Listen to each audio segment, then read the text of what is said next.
হাদিসটি শুনুন, আপনার চোখে পানি চলে আসবে। হযরত মুসা আলাইহিস সালামের জামানায় এক বৃদ্ধার একটি বাচ্চা মারা গেল। সেই দুঃখে বৃদ্ধা কাঁদতে লাগলো। তখন হযরত মুসা আলাইহিস সালাম বৃদ্ধাকে বললেন, তুমি কাঁদছো কেন? তখন বৃদ্ধা উত্তর দিল, আমার বাচ্চাটি মারা গেছে, এজন্য কাঁদছি। তখন মুসা আলাইহিস সালাম বললেন, বাচ্চাটির বয়স কত? বৃদ্ধা উত্তর দিল, 365 বছর। মুসা আলাইহিস সালাম বলেন, তোমার এই বাচ্চাটির 365 বছর জীবিত ছিল, কিন্তু এমন একটি জামানা আসবে যে জামানার নবীর উম্মত 60 থেকে 70 বছর বাঁচবে, আর সেই নবী হলো হযরত মুহাম্মদ সাল্লাল্লাহু আলাইহি সাল্লাম। তখন বৃদ্ধা অবাক হয়ে বলল, তারা কি বালেগ হবে? মুসা আলাইহিস সালাম উত্তরে বললেন, হ্যাঁ, তারা বালেগ হবে। বৃদ্ধা মহিলা পুনরায় প্রশ্ন করল, তারা এই সামান্য সময় বিয়ে শাদী করতে পারবে?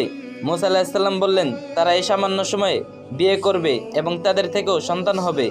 বৃদ্ধা মহিলা পুনরায় প্রশ্ন করল, তারা এই সামান্য সময়ে কিভাবে নেকি এবং সওয়াব অর্জন করবে? তখন হযরত মুসা আলাইহিস সালাম বললেন, তারা এই সামান্য সময়ে এত নেকি অর্জন করবে যে তাদের নেকি যদি আমাদের নেকির ওপর রাখা হয়, তাহলে আমাদের নেকির কোনো নিশানাও থাকবে না, শুধু তাদের নেকি দেখা যাবে।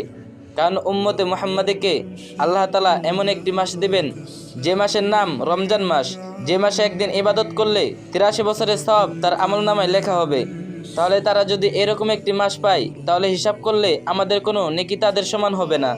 শুকরিয়া আদায় করেন আমরা যে শেষ নবীর উম্মত হতে পেরেছি, আলহামদুলিল্লাহ।